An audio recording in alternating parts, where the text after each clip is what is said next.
Oxygen है उससे भी ज़्यादा ज़रूरत इंसान की होती ही जाती है।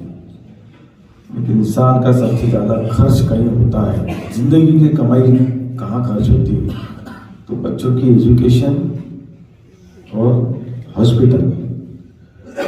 कब कहाँ किसको ज़रूरत पड़ जाए कोई नहीं बता सकता। और उस वक्त किसी के पास पैसा हो, सडनली कोई बीमार पड़ गया, कितना भी रईस आदमी, लेकिन उस वक्त उसके पास पैसा हो जरूरी नहीं है। आज आप कोई भी हॉस्पिटल में जाओ तो पहले फीस जमा करनी पड़ती है। जैसे ही आप हॉस्पिटल में जाते सर तो पहले डिपॉजिट करो पैसे। तो कोशिश करना है हॉस्पिटल में कि वो ना, कोई गरीब है उसके पास पैसे नहीं, देखो आपको डोनेशन आज भी मिल रहे, कल भी मिलेंगे, हॉस्पिटल होने के बाद और भी मिलेंगे। पहले उस पेशेंट को एडमिट कर लो, हो सकता है वो बच जाए, तो वो बचने के बाद में तुमको वो पैसा दे दे। तो कब इसको जरूरत पड़ेगी कोई बोल नहीं सकता। जिस वक्त ये प्रोग्राम लेके सलीम भाई आए थे कि भाई भुसावल में ऐसे करने जा रहे, तो सबसे मुझे तो बड़ी ताज्जुब हुई, इतना बड़ा हॉस्पिटल सिर्फ लोगों के भरोसे कैसे कर पाओगे? तो जब बताया कि किसने जमीन दे दी, और जमीन दे दी तो तुम्हारा आधा काम तो वैसे ही हो गया। शुरुआत नहीं मुक्ति भाई, वो जमीन की कीमत ही इतनी होती कि अगर आप हॉस्पिटल आज बनाने की सोचते हो तो जमीन नहीं ले पाओ, नहीं पॉसिबल नहीं। इतनी करोड़ की जमीन कोई दे देता है तो ये तो बहुत बड़ी बात होगी, तुम्हारा आधा काम तो यही हो गया होगा।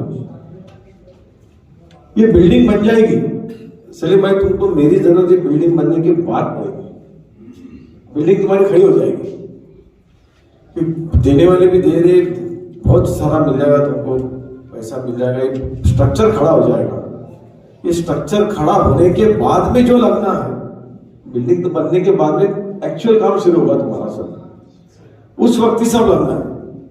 ये क्या है, ये तो ढांचा बन के तैयार हो जाएगा, लेकिन उसके लिए जो इक्विपमेंट लगेंगे, जो पूरा सब लगेगा, वो कहाँ से लाएगा?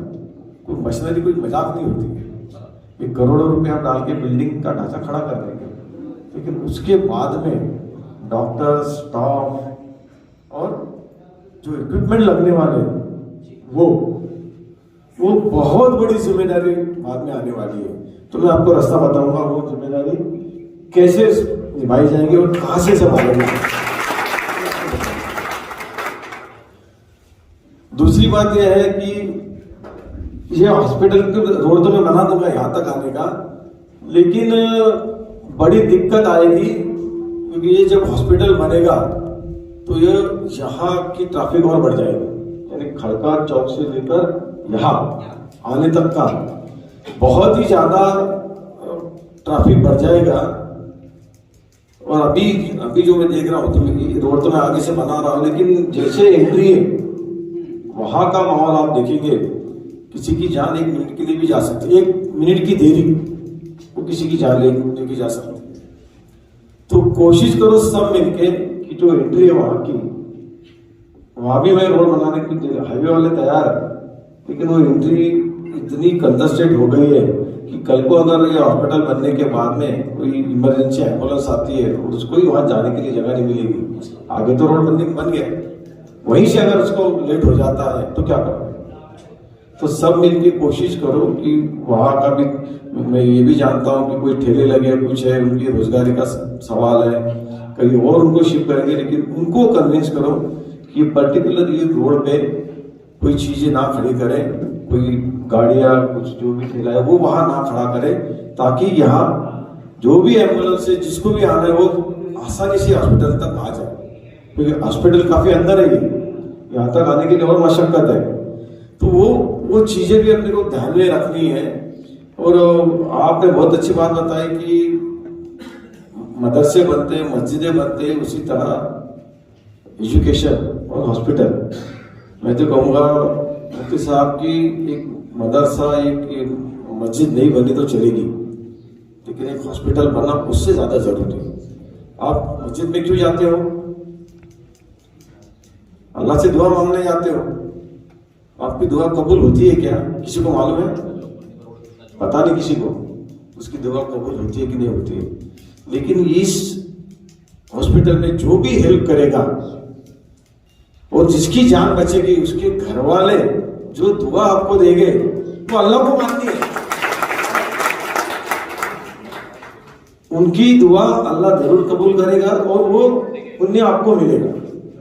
इसलिए जो भी इस हॉस्पिटल में मदद करेगा, यकीन रखो वो 1 रुपया देगा तो ऊपर वाला उसको 100 रुपया देगा। कई जरिए उसके देने के।